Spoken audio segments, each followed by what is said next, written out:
Ladies and gentlemen, what's going on? It's your boy Rufus. We're back at it. I think episode, I want to say 12 at this point. Yeah, episode 12 at this point. We're just cooking them out here into February with 12 episodes already into the new year. Definitely the best start to any season ever of the rundown. We bring on a former guest, formerly my roommate, Israel Fatade. He is a content creator. Has multiple sources of content creating that we're going to get into with this episode. Also, CEO and founder of the Know Yourself clothing brand, which I'm actually repping here, and it's actually located on your screen too. Like I said, all the links are still like below in the description for all of that stuff, and all of his like YouTube and stuff will be linked as well. We're not even really going to talk sports in this one. This is just like pretty much two content creators getting together to kind of like break it down. Israel's had more success in the game than me. You know, with TikTok and everything. What's your TikTok following up to, Israel?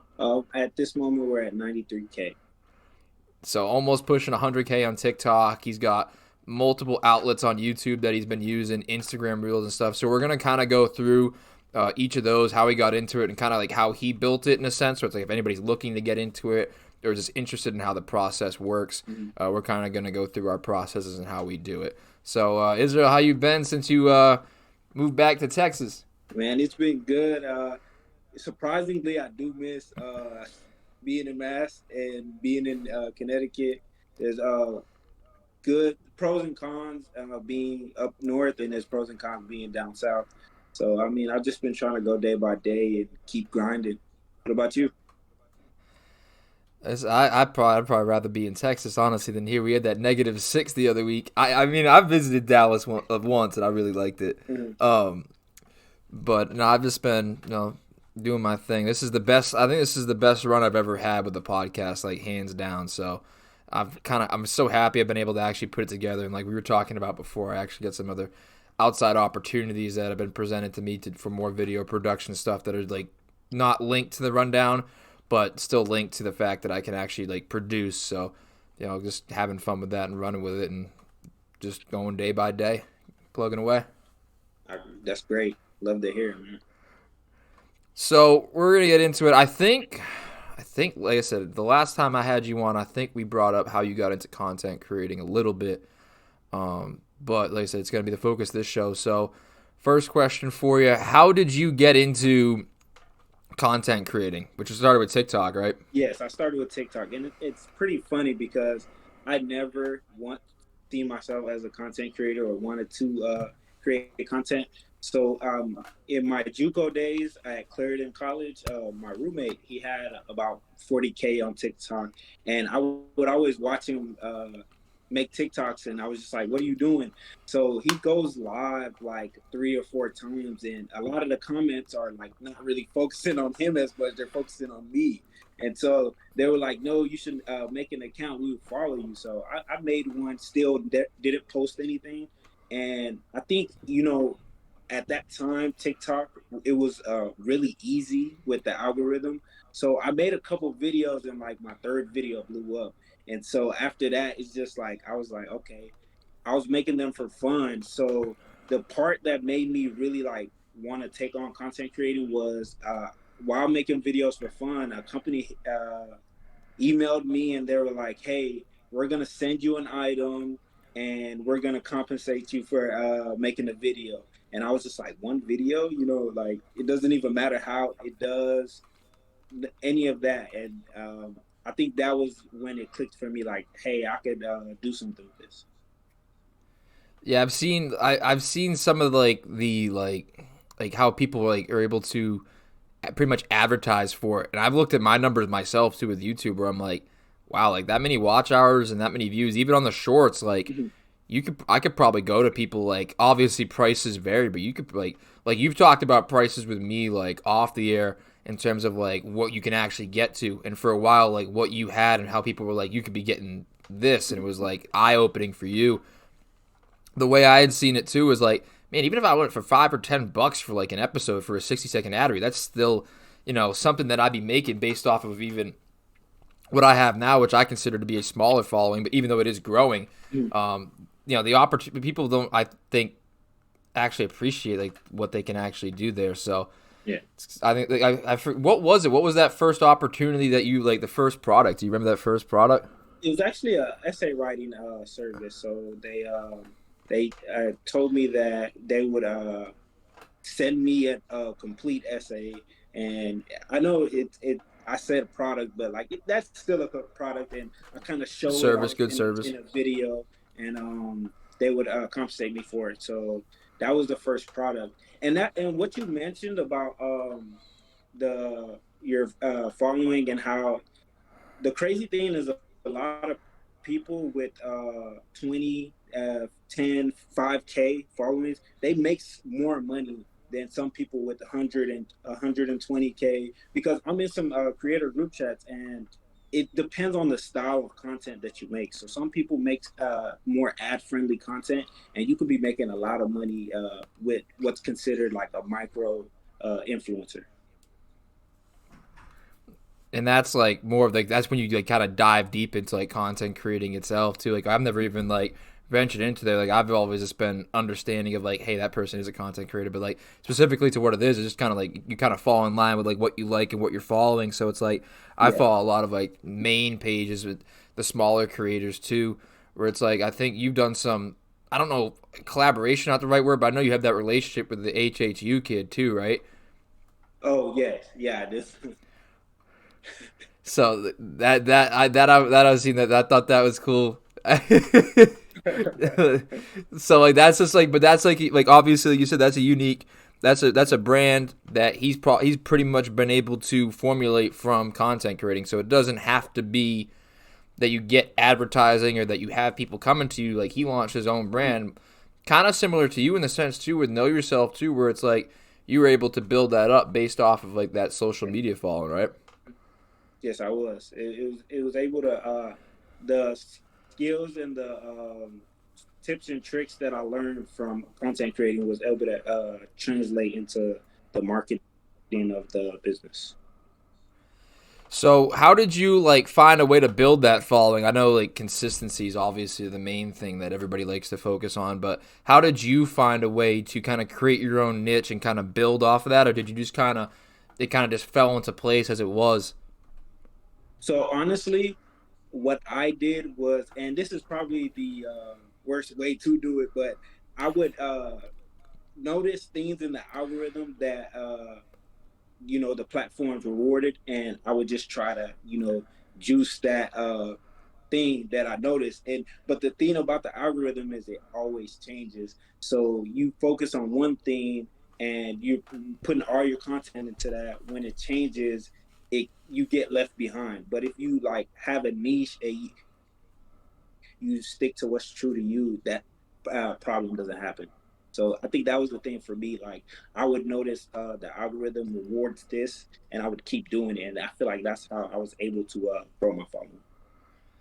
Yeah, I feel like that's where it's like you could have like your own personal brand, but you can also kind of find a if you could find a way to have your own personal thing, but also, kind of lean into a niche too, like being able to not be one dimensional, but being able to kind of bounce around with different forms of content. I think that's a huge Yeah, key. It's something I've looked into myself, but it's like I can post these clips of me talking, but I've also posted those edits of like certain plays and certain events too that are a little different. So those are obviously like a wider brand of timeliness too is the biggest thing too, like you said with the algorithm, where it's like when it's working in a period of time.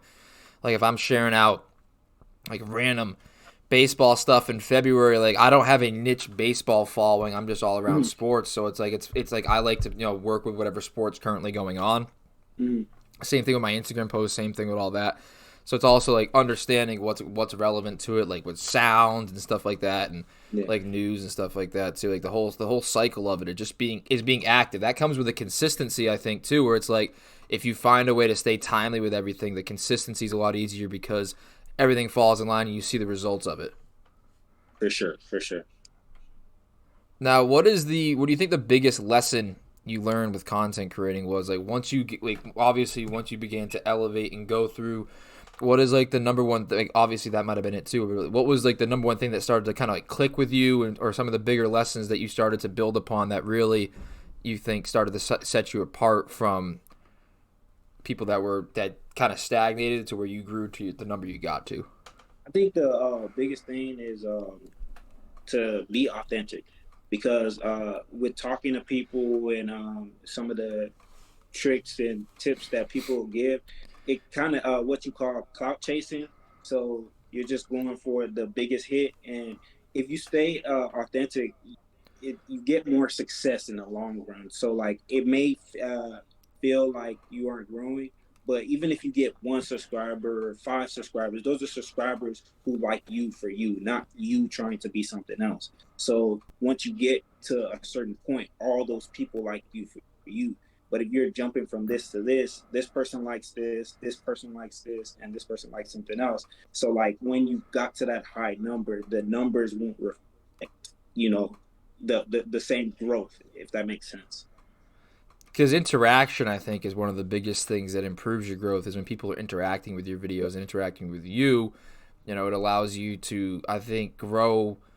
I would say like you have more influence and like grow in terms of like have more of an impact with the growth. Like you might not grow as fast, but you're gonna hold on to these people longer, and you're gonna be able to count on these people that follow you. So that's why I've seen where like my consistency came up, and I've actually been able to interact with certain things with some of the videos that I've posted, and they've influenced interaction, which has been, I think a huge plus. But and like you said, for that too, like being authentic, and again, like I think consistency, I think is like probably the baseline tip for everybody too. Like that's the biggest thing that I've always tried to get on. You were really good at it with school. I was like, I was never on that level up until Yeah, here at school. You were always on a grind. So that I have a lot of. I commend you a lot for that. thank you. With like the consistency that you were able to put into it. But like I said, it all comes together. I think with like those tips you learn, where it's like being authentic Mm-hmm. and finding those and gaining that interaction. It makes it all easier to stay consistent. But there are times where it's like you just got to slug it out, and it Yeah. might not be where it needs to be, but you're gonna get to that. You know that the greater goal is to get to that next level, and it's just steadying with that and staying locked in with that, being authentic, like you said, where it Mm-hmm. might not be instant, and sometimes there might be lows, but at least you always have that system that you can really fall back on. You can venture out a little bit, but you're always going to maintain that core group of people. Yeah, exactly. And it's actually a discussion we had it in class today too, where he's like, you're always gonna. They call them P1s in the radio world. It's like your primary listeners. Like those Mm-hmm. are the main people that are making you money. So it's like Yeah. you don't. If you're gonna cater to anybody else, like in the meantime or in a moment, like if you piss off your primary listeners, like who's listening to you? How can you go to advertisers? How can you go to other businesses that are gonna help you fund your show and do in whatever content you're making at that time? At least this is a radio like class or talk show hosting class, where it's like you piss off the people that have always been there for you. Like you don't get those people back easily. Like once you got them, you got them. But like once they leave, like that's not something that's gonna come and go. Mm-hmm. Like those are the people that you got to remain loyal to, and that's where that authenticness I think comes in. Facts. Let's see what the next one we got here is. What? So I guess it kind of like the biggest lesson. What would you say is like some of like the better tips you can give to grow your own brand, other than that authenticness? Like, what are some other tips that you think you have that could help you grow? I would say another tip I have is although you may have a lot of things you're good at, as far as growing initially, focus on one thing, get that really big, and then branch out to other things. I think a good way to say this is if you look at a couple of YouTubers or a couple of Twitch streamers, they started off maybe playing a certain game like 2K, Fortnite. They started playing, or they made comedy, or they were, like I said, vloggers. And then they didn't try to vlog and rap like DDG, for example. He became, what's the word I'm looking for? Can't even think. But he established himself as a YouTuber and then went into rapping. So it's easier to do it that way. Don't try to do everything at the beginning. I know it looks appealing, but if you can have a really big following or a really big brand, or you be the brand and then start something else, it's a lot easier.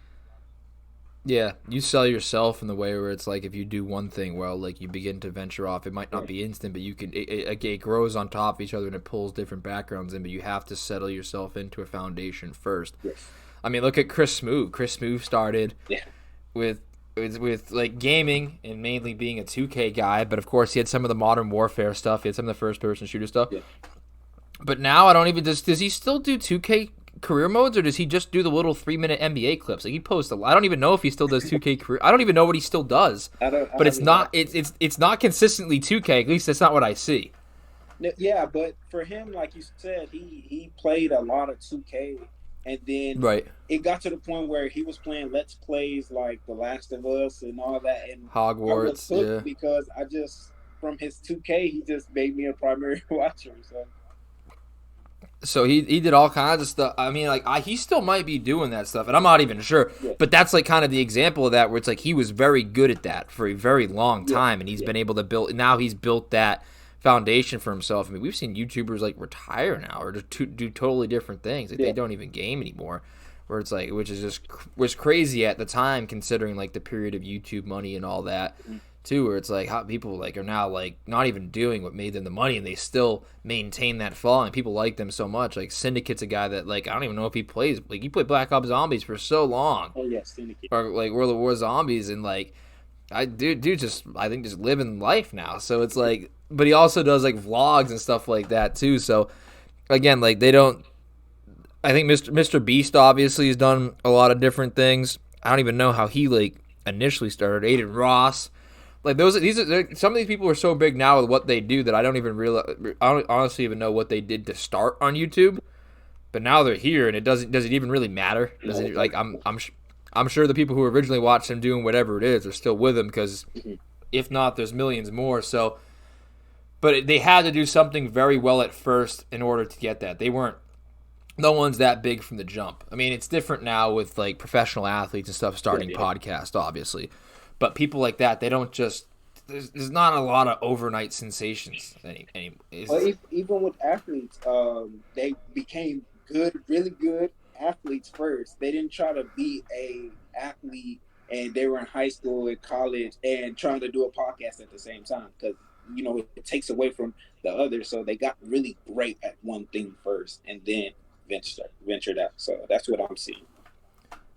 I forget who. There was a D3 hooper who did. He had like he vlogged. What was his name? Oh, Rico. Oh, yes, yeah. So like there's some like, but like even like the Dude Perfects of the world and stuff, like they've ventured out now. They have like again their own brand, Mhm. but all the trick shots at first too. So it's just all there's all kinds of other examples you can kind of like look into and study. But it's like you said, authenticity. I think commitment and consistency. Once you understand like what the authentic purpose of it is, and also like it's tough for me to say to be authentic and then like monetizable, but like if like don't it's you got to find something that you could also work into value too. Like you have to like whatever you have to find something that's within a demographic. Like you can't make it too.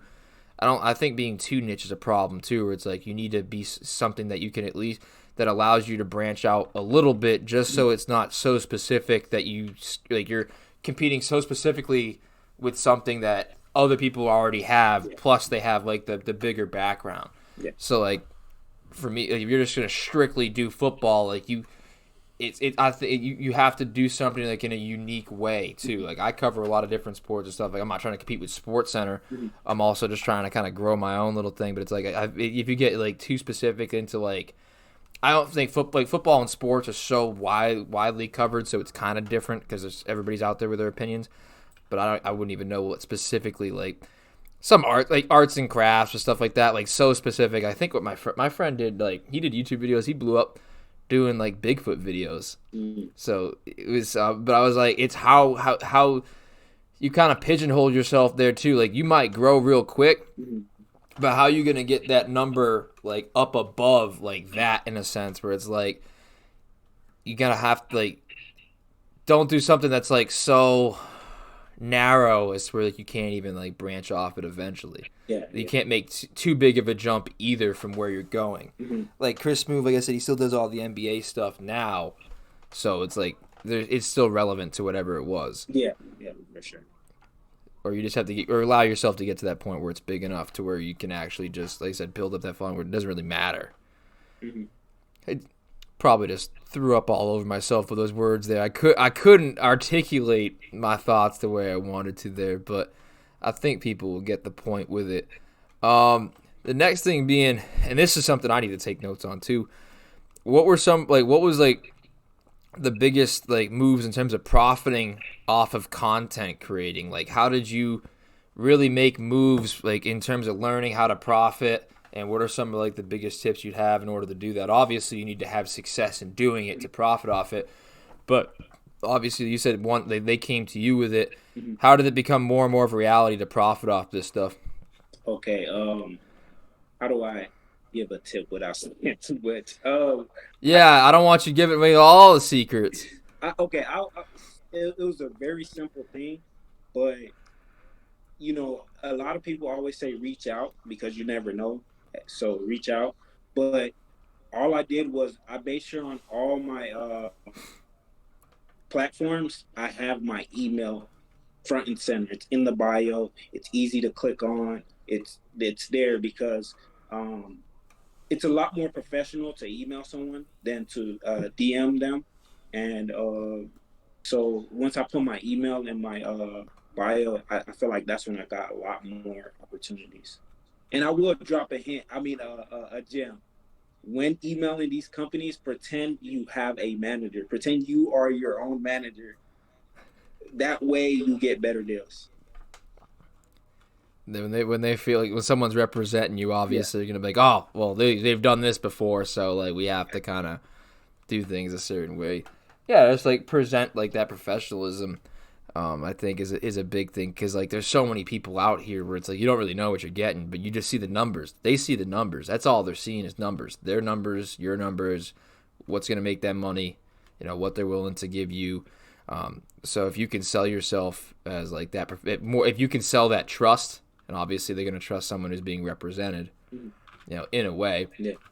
or just like or just holding yourself to that certain standard. Like that's what you said would coming down to stuff that's like ad friendly, not so ad friendly too. That all comes down to the dynamic of what like you're creating. Like I actually applied for, I haven't heard back a no yet. So there's this page called The Baseballer. I think they have like over 3 million Hmm. or somewhere around 3 million followers amongst all like their like socials, and they were looking for a content creator, like a podcaster or a video, like whatever. Well, I think all the positions I ended up applying for, and I'm still, waiting to see if they need like a host or someone to be on the pod or like a video creator in a sense. But like that's just reaching out too in a sense where it's like that's a way to grow my brand. That's just my name as opposed to like my show, but that's all like correlative too. So it's just reaching out to them.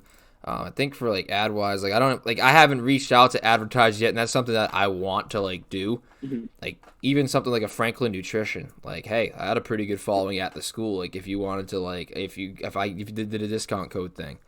I think for a while I had Elite Athletic gear. They weren't paying me, but it was just like I could say like, hey, it makes your videos look different if you're shouting somebody out. That's why I like having your stuff on the banner because you support me and it helps grow your brand. But at the same time, like when someone's watching it, like, oh, well, he has sponsors. Yeah, yeah, You know what I'm saying? Like it looks a little more professional when it's like, oh, this guy. Like if people trust him with money and value, they can trust to watch you and view you, which obviously grows your brand as well. yeah, I think that's also a pretty cool plus. for sure. So next up, going on the other, like kind of going like the other way away from, I wouldn't say positive, but what do you think like the most pushback you've like received from like content creating? Like what are some of the walls that you've run into with it, or some of the things that you've seen that you haven't really vibed with in a sense where it's kind of like throwing you off?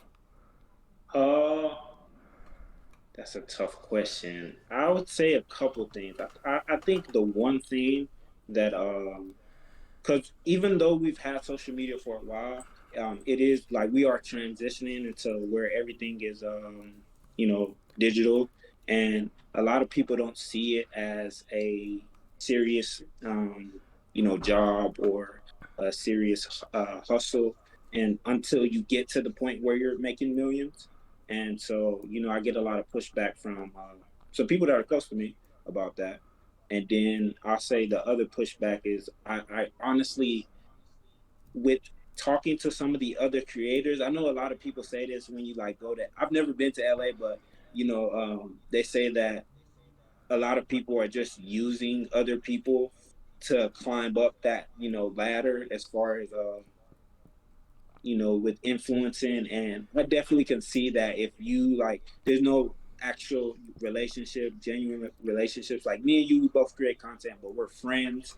Mm-hmm. We might go do something that's not content creating, but like I see with other content creators, it's strictly business, and they could care about you after that. So And that's wild to me. I don't know if I could ever envision myself like not at least having some form of relationship with someone that I build content with. Like if I'm bringing on guests and stuff, like there has to be something there, like like personal interest wise, like for me to actually build that relationship with them, like in one way, shape, or form or another, like some sort of connection that just extends beyond just like the business relationship part of yeah, it.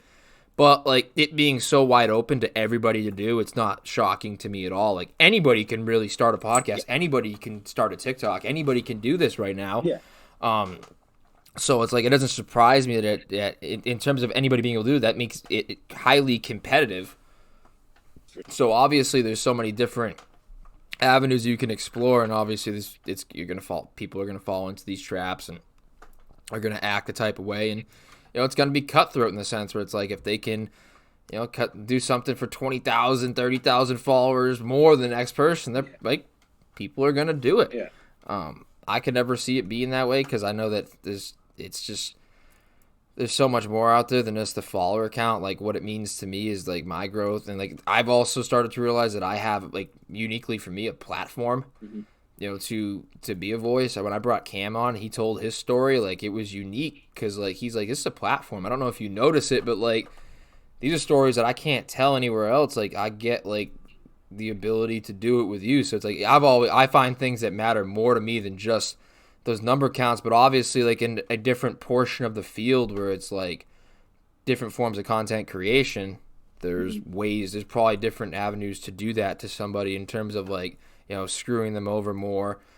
How it happens, I don't know. I can't even, formulate plans and stuff like that to try and do that. I'm just trying to, I run it on my own. A lot of people I could see like, like they only do podcasts with like co-hosts and stuff like that. Like I've always run it on my own.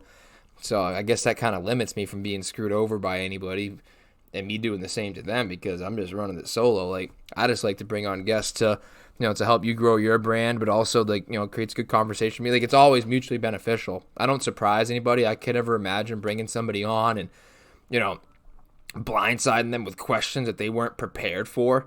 I could never imagine doing that where it's like, yeah, I'm going to bring you on. I'm going to send you all these questions in advance. And it's recorded. It's not live. I'm gonna edit it. It's gonna look good. Like people trust me. Like even some people are still scared either way. I'm like, listen, like it's like I'm gonna take care of you. Like I don't want like if you look bad, I look bad. Like it's like everything. Like it's my show. I'm not bringing anybody on to throw allegations at somebody. Like that's just that'll never be who I am. I'll ask hard questions, but like I've just never been presented with that situation where it's been that deep. Like I don't.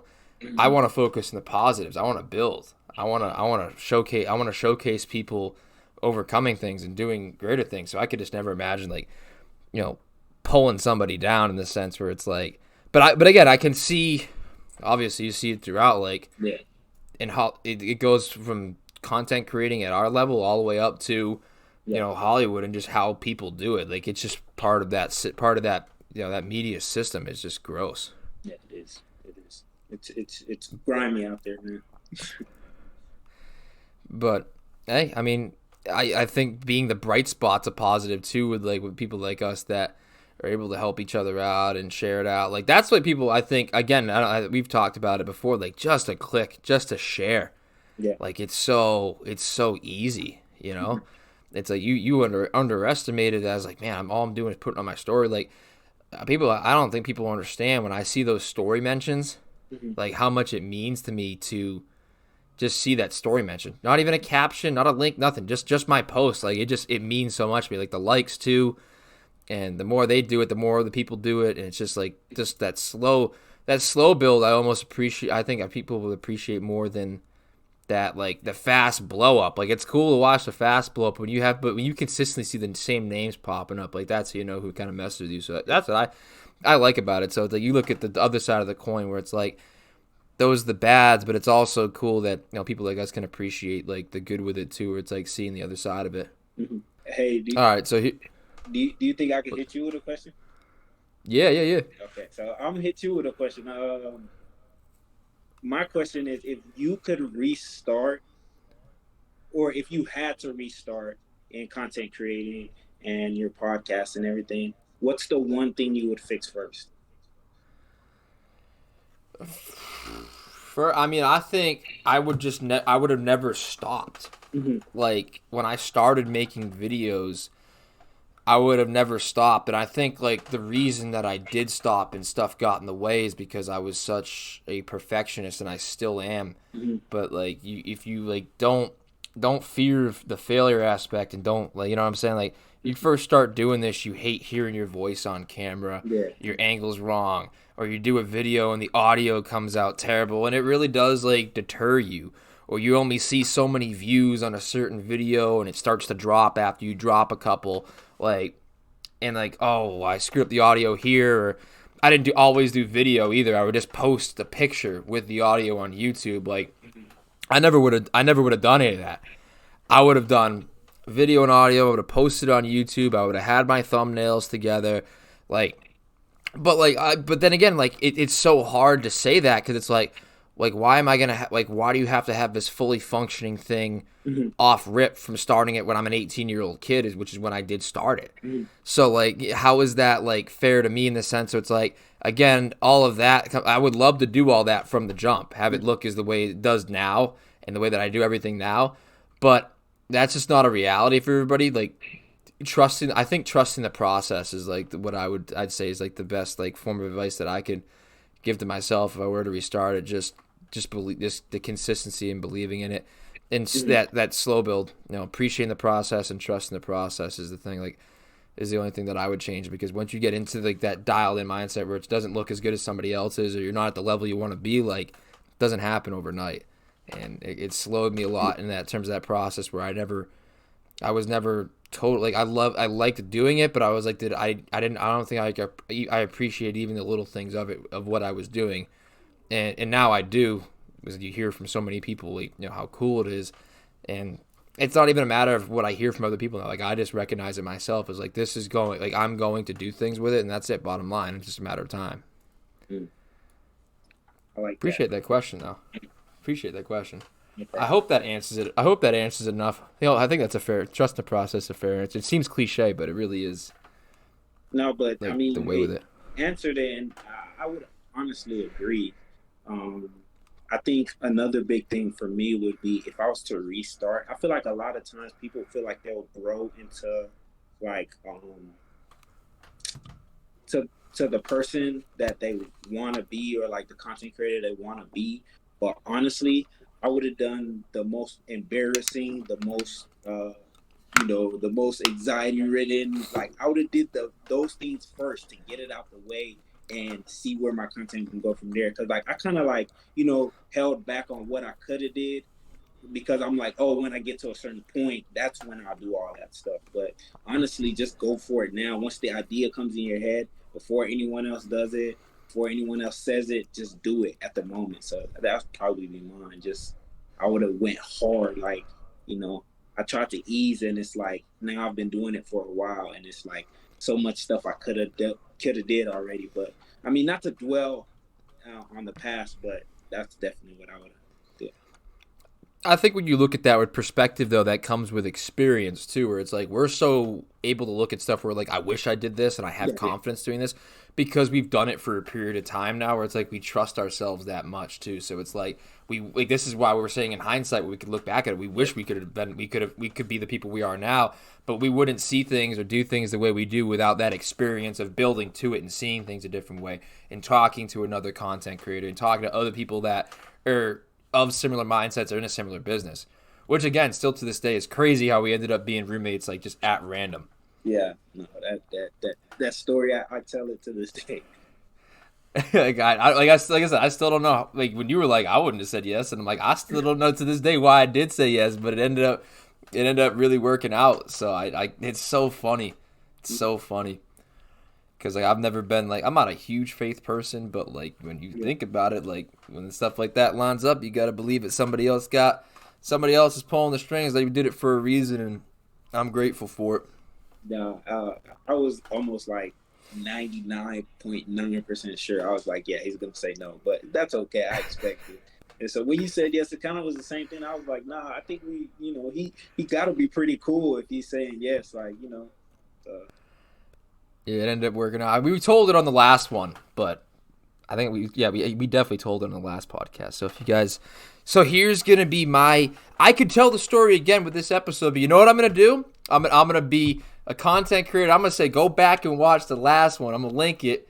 Go watch it for that story. There we go. So if you don't understand how me and Israel first met, kind of teased it there. You can go back and watch the last one. I'll link it. Actually, I'll probably, if I can do it right, and I'll take down the timestamp. Yeah, I'll do the little banner in the video. Go watch this one. I'll link that video. So that's my growth. That's my growth tip for the day there.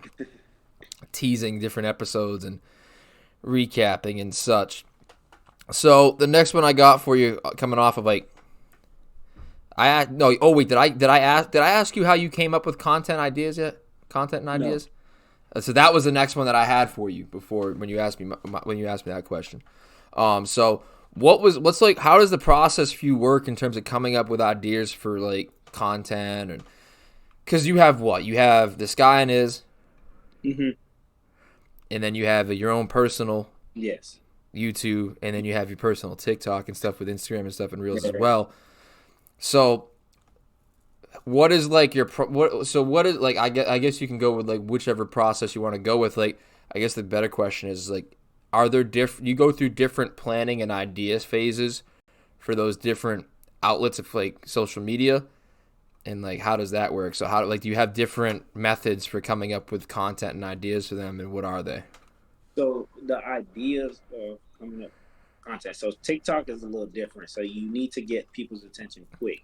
So it has to be a little kind of shock value to what you say, or it has to be a relatable scenario. So what I do with TikTok, honestly, my best TikToks come from real life experiences. So when I'm living life and I notice something and I'm like, oh, that's really funny, or why do people do this?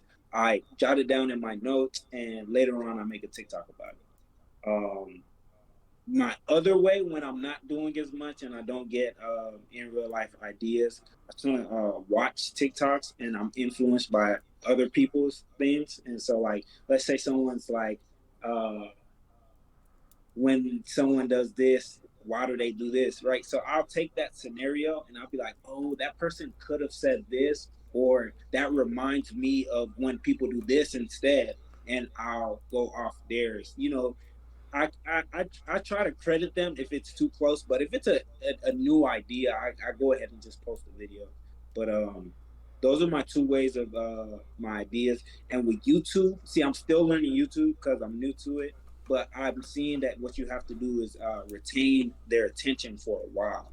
So I don't know if that's through, because I know the days of clickbait are over. So if you put a real clickbait title and people watch, and they see that what is in the title is not in the video, they won't watch the whole video. So I'm trying to give people a title that makes them really want to watch the video, but have the substance of the title in the video as well. So I'm still learning on YouTube. I can't really give an idea answer for the ideas on YouTube, but for me, like I do the title in a way where it's like I kind of organize the title based off of like how I like talked about it in the show, mm-hmm. and then I break it down in the description, and then like through the show I'm gonna try and tease like too, like me with my callers is the big thing. Like I haven't had callers in a while, but I like people want to hear themselves, they want to listen to themselves, mm-hmm. and I've been putting calls first to kind of like draw any attention. But I'm also going to start doing it when I do calls. Calls might be at the end of the episode because I'm going to keep teasing, hey, we got some calls. Hey, we got some calls. So I've kind of done the calls. The calls kind of ran like the tempo of my show for a little bit when I had them, where I'm like, all right, I'm going to talk about this, this, and this. And that's how the calls kind of run my show, where I'm like, all right, so they want to hear, obviously, if they're calling about this and texting about this, like they want to hear about X, Y, and Z. And it kind of like set up like the template for my show. But now that I'm going to kind of do set days, which is something I've always wanted to do. But now that I kind of have like my schedule set where it's like convenient for me to do the 2 days at the times that I'm doing them, I'll kind of run the news cycle on my own. So whatever calls come in now, I can kind of like when they react to stuff that I said or do or in real time. A lot easier during football too. People are really angry and fired up in football season. NBA, no one really cares about yet, but once we get to playoff time, people will be calling it with Celtics takes because Jason Tatum's going to throw up a 12-point game in a big game, and people are going to be pissed about it. But like I said, I'm going to start I've learned the art of like teasing. All right, so at this point of the episode, maybe not come in with like one of the main things you want to talk about, but also don't jump right into the next main thing you want to talk about. Kind of lead into it, and people will stick through certain portions of your video to get there. So I think teasing's the biggest thing too, where it's like when you talk about it, like, hey, this is going to happen, you kind of foreshadow or lean into things. I think is some of the biggest things with content creating too, to maintain that interest is like, keep reminding people that just don't tune out of what's going on now, but hey, we got some bigger stuff coming up too. So it keeps them locked in. That's one of the things that I've learned. And that's just through, like, that's a lot of class and stuff too, but that's also just trying to build it myself. Like, not every podcast is my best. That's just reality. Sometimes I rush them. Sometimes I just put them out there, but sometimes I also lock in. I get really fired up and go about it. Guests make it easier. I like to mix it up. Like, not everything's going to be perfect, and I guess that's another thing too, where it's like, well, when I came back to that one thing that I would do differently is not expect perfection for myself, because you're not going to please everybody. You're not going to be your best the entire time. It's a matter of just keep it pushing and continue to learn. Which I guess kind of helps me segue into this next question is, like, have you struggled with ideas and content? Like, have you ever got like a writer's block in a sense where you're like, damn, I don't know what the hell to do? I definitely get those. Like, I get those, I'll say about once a month. It'll be like a couple of days where I have no ideas.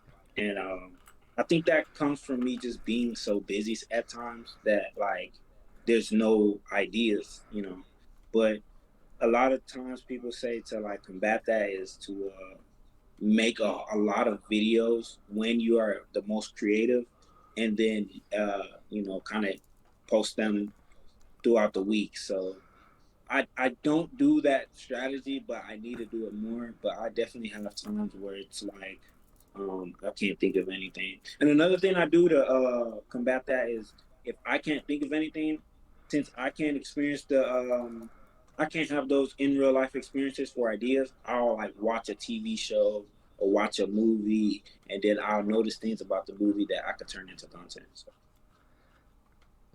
That's like all relatable stuff to like life experience, whatever it is. Like, as long as it's relatable, people are going to relate to it. That's why they're going to watch it, and that's the big thing for you.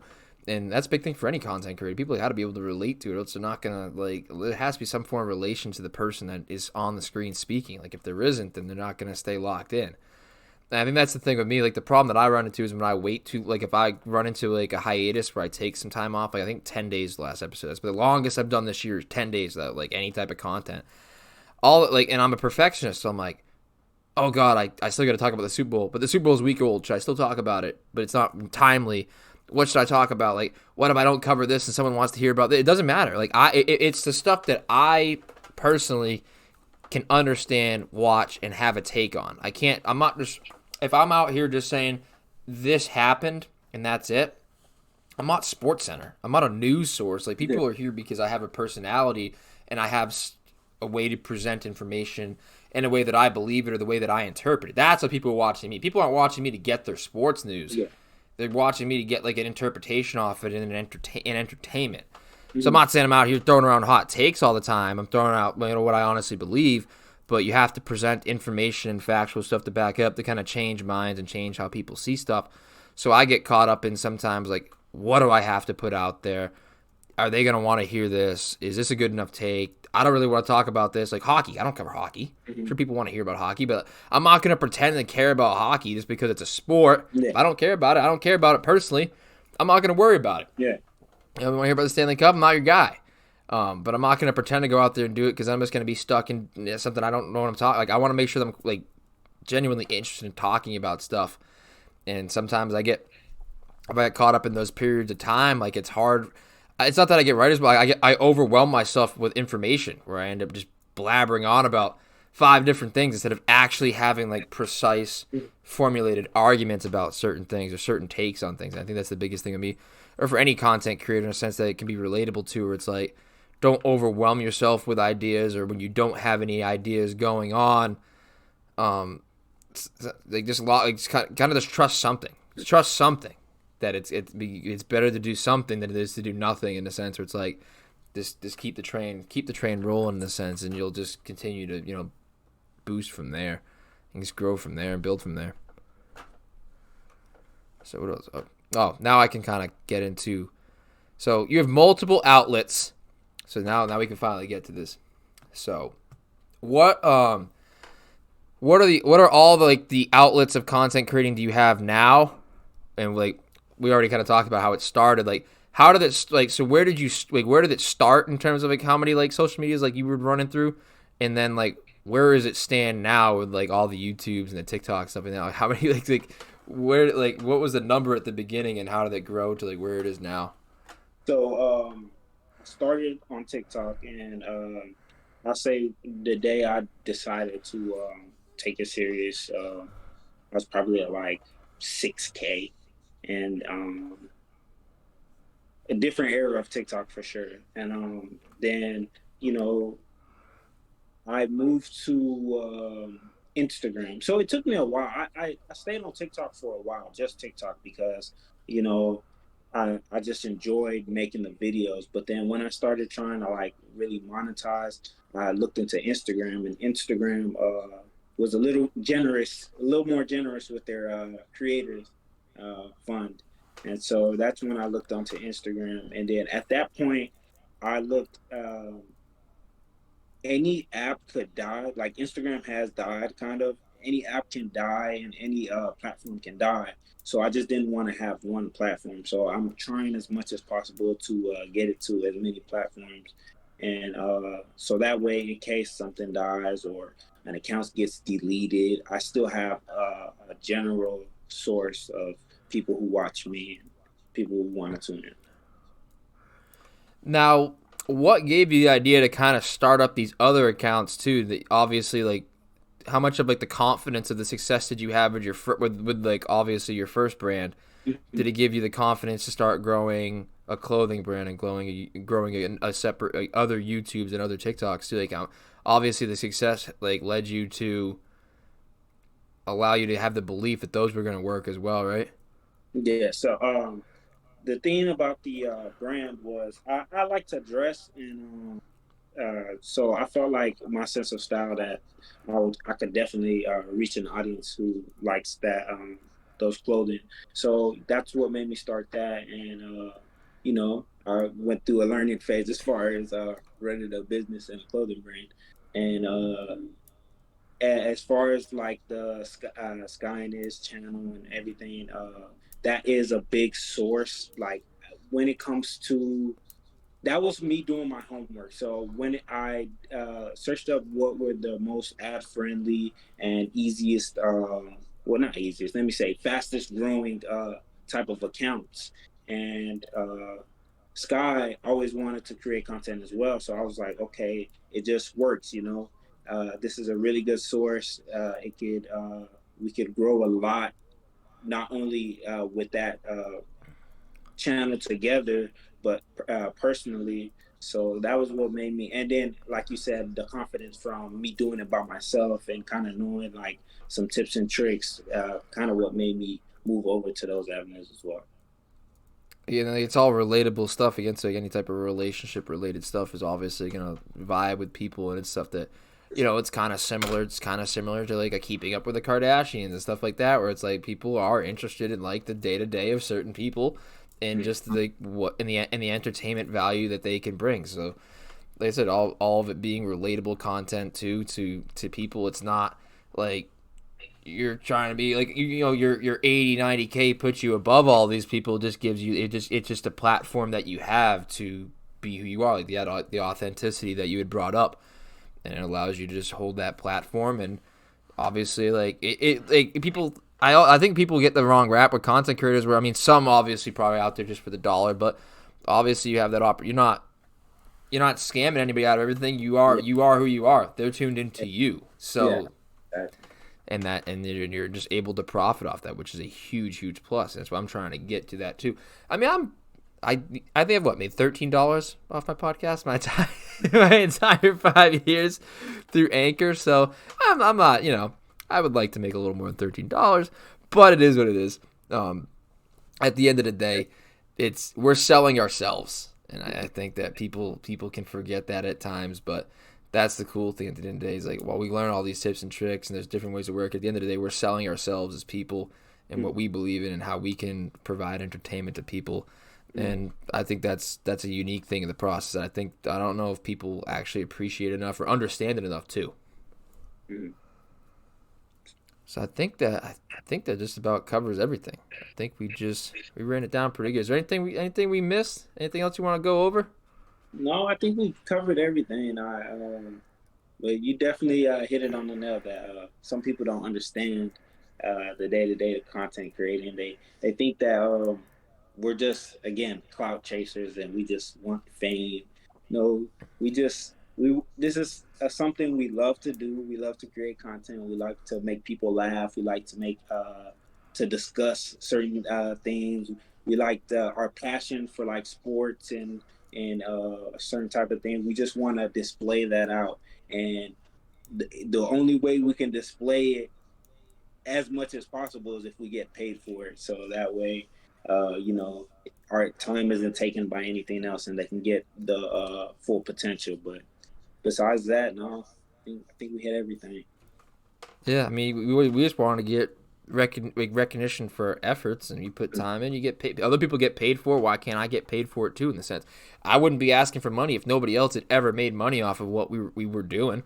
If there was if there was other content creators out there like that weren't getting paid, like the syndicates in the Chris Moves world. If I was in that era of like YouTube, and those dudes weren't getting paid doing what they were doing at 80, 100K, million, 2 million, 3 million, or anybody for that matter at that number. And I'm out here doing the same, like 6 figures. Like, I'm not asking for anything that anybody else hasn't had. It's just I'm trying to get to that point. I'm trying to, because like that's where I'm trying to get, because it's something I'm passionate about and something I think I can provide. Like I have the value to provide to receive that. Like I think the reciprocation of that value is fair with the attention versus the money that I get and the time that I put in. So I think all of it ended up working out. I think a lot of people, it's more jealousy than anything. Like they can't put on the show like we can. They can't come up with the ideas and do the things that we do. And that's what frustrates them. That's what I get with people a lot of the time. Let me get in the podcast, man. Let me get an episode. Dude, you never even called in. Yeah. You've never even shared one of my videos. Yeah. Hey, let me get in the podcast. Let me get an episode. Dude's never reposted my thing once. Yeah. Has never shouted out my page once. Doesn't even follow my page, but he sees it on my Snapchat. Doesn't see it on Instagram. Like, that's what I think, like, people, I'm not just doing, like, you know what I'm saying? Like, this is not just, like, I think, people underestimate, even though I'm not, like, making a huge amount of money of this, like, there's still a certain amount of, like, I still have a certain, like, value system with it where it's like, nah, this really matters to me. Mm-hmm. Where it's like, I'm not just out here just shooting the shit. Like, there is a process that I'm trying, and there is a foundation I'm trying to set and build here. I think some people kind of like throw that, oh, let me get into TikTok, or let me get a hoodie for free. Like, it's like, you know what I'm saying? But they never shared your thing out. They're just trying to think like, oh, can you give me a discount? Can you hook me up? I just think that comes down to the fact where they're just mentally not processing it, because they either think it's easy or they just can't do it themselves. So they may as well, they're insecure with it. So that's what I think a lot of it comes down to. And then some people probably are just misunderstood with a lot of it as well. Yeah, sure. But appreciate you for joining me. Only almost an hour. I think we ran through it pretty well there. So got some chopping up. I don't think actually I have a crazy amount of chopping up to do. So I think we'll be pretty much good. Thanks for joining me. I'll link all your stuff in the description. I think I have Know Yourself in the description. I got to get your YouTubes and stuff in the description as well. And I think there's a way to tag other creators in like the video, like featured pages, and I'm gonna look into that so I can do that for you. And that'll show up like on the side banner of my page and everything like that. But like I said, thanks again for joining me. All right, thanks for having me, man. I can't wait for it to come out and watch it, share it, and hopefully, it does good. So for myself, for Israel,